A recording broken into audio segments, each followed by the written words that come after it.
Covid മഹാമാരി പോലുള്ള ഏത് അടിയന്തര സാഹചര്യത്തിലും ദേവാലയങ്ങൾ വിവേചനപരമായി അടച്ചിടുന്നത് വിലക്കിക്കൊണ്ടുള്ള ബില്ലിൽ ഒപ്പുവെച്ച് അമേരിക്കയിലെ ഇൻഡ്യാന ഗവർണർ എറിക് ഹോൾകോംബ്. ആരാധനാലയങ്ങൾ അടച്ചിടുവാനുള്ള ഒരു കാരണമായി കോവിഡിനെ ഉപയോഗിക്കരുതെന്നും ബില്ലിൽ ഒപ്പുവെക്കവേ ഗവർണർ എറിക് ഹോൾകോംബ് പറഞ്ഞു. കോവിഡ് വ്യാപനത്തിന്റെ പശ്ചാത്തലത്തിൽ വിവിധ രാജ്യങ്ങളിലെ ഭരണകൂടങ്ങൾ ആരാധനാലയങ്ങളുടെ മേൽ പലപ്പോഴും അസാധാരണവും വിവേചനപരവുമായ നിയന്ത്രണങ്ങളാണ് ഏർപ്പെടുത്തിയത്. ദേവാലയത്തിനു ചുറ്റും വേലി തീർത്ത് വിശ്വാസികളെ ദേവാലയത്തിലേക്ക് വരുന്നത് തടഞ്ഞ സംഭവം വരെ റിപ്പോർട്ട് ചെയ്യപ്പെട്ടിട്ടുണ്ട്. ആരാധനയിൽ പങ്കെടുത്തതിന്റെ പേരിൽ വിശ്വാസികൾക്ക് കടുത്ത പിഴ ശിക്ഷ ലഭിച്ച സംഭവങ്ങൾ നിരവധിയാണ്. ഈ സംഭവങ്ങളുടെയെല്ലാം പശ്ചാത്തലത്തിൽ വ്യത്യസ്തമായൊരു നിയമത്തിൽ ഒപ്പുവെച്ചിരിക്കുകയാണ് ഇൻഡ്യാന ഗവർണർ എറിക് ഹോൾകോംബ്. ഏത് അടിയന്തര സാഹചര്യത്തിലും ജനങ്ങളുടെ ആരാധന സ്വാതന്ത്ര്യം സംരക്ഷിക്കുന്ന നിയമമാണ് അദ്ദേഹം പ്രാബല്യത്തിൽ വരുത്തിയിരിക്കുന്നത്.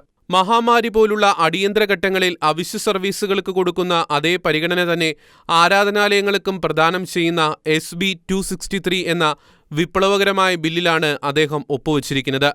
ഇൻഡ്യാന സംസ്ഥാനം പാസാക്കിയ ഈ ബില്ലിനെ അത്യാഹ്ലാദത്തോടെയാണ് മതസ്വാതന്ത്ര്യത്തിനായി പ്രവർത്തിക്കുന്ന വിവിധ സംഘടനകൾ പ്രതികരിച്ചത്.